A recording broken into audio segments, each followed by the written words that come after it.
틸리의 조직신학 세 번째 책을 가지고 계속 이야기를 나누고 있고요. 오늘은 203에서 205쪽까지의 내용입니다. 제목은 예수가 보여준 유한성의 표지들입니다. 틸리는 예수가 유한성을 가지고 있었고 성서가 그것에 대해서 이제 충분히 증언을 하고 있었다고 말하고 있습니다. 죽음의 위협에 처했을 때 예수는 영웅과 같은 그런 모습을 보여주지는 않았습니다. 예수가 경험한 불안이 이제 성서에 고스란히 기록이 되어 있다고 틸리는 지적을 하고 있죠.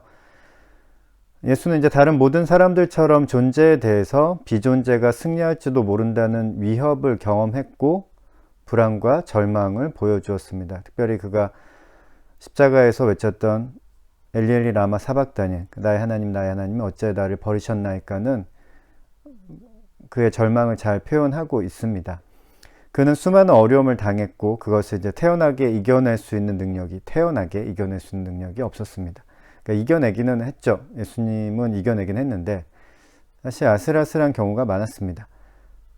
그래서 우리가 알 수 있는 것은 그가 정말 인간이었다는 사실이죠. 가룟 유다가 배신할 때 예수가 이제 그 사실을 미리 감지했기 때문에 아무렇지도 않았을까요? 그것에 대해서 한번 생각을 해볼 수 있죠. 그랬다면 예수를 인간이라고 할 수가 없습니다. 예수는 이제 가룟 유다가 태어나지 않았더라면 더 좋았을 것이라고 말하기도 했습니다.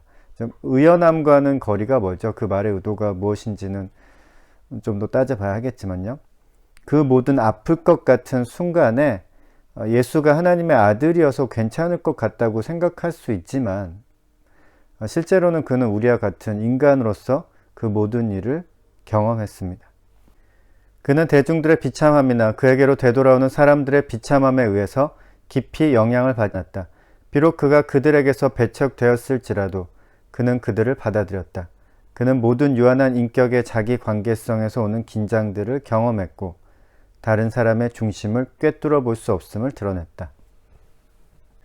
틸리는 예수가 가진 유한성 때문에 오류에 빠질 위험성이 있었다고 이제 말합니다. 그리고 실제로 그런 오류를 보여줬다고도 이제 지적을 합니다. 인간이 유한하기 때문에 오류를 저지를 수 있는 것과 같은 원리죠. 네, 그런데 예수가 진리이다 라고 표현하는 것은 예수 안에 있는 새로운 존재가 소외라는 인간의 실존 상태를 극복했다는 의미에서 그런 것이지 오류가 없는 인간은 아니었다는 것이 이제 틸리의 주장입니다. 네, 인간이 가지고 있는 한계로 인한 오류를 범하거나 실수를 저지를 수 있었다는 말이죠. 오류는 그의 고대적인 우주 개념, 사람들에 대한 그의 판단, 역사적인 순간에 대한 그의 해석, 그의 종말론적인 상상 등에서 명백하게 나타나 있다.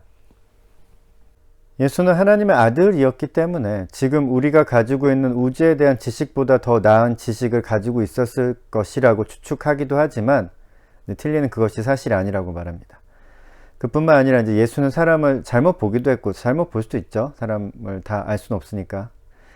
역사적인 사건에 대한 해석에 대해서도 한계를 보여주었고 그다음 종말론적인 상상에서도 오류를 드러냈다고 지적하고 있습니다.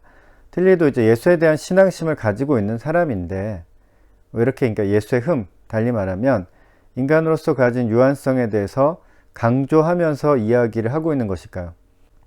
유한성은 다른 것들과 나란히 있는 한 요소이다. 하지만 이것은 그에게 감추어져 있는 전능, 전지, 편재, 영원성을 귀속시키고 있는 사람들과 맞서서 강조되어야만 한다.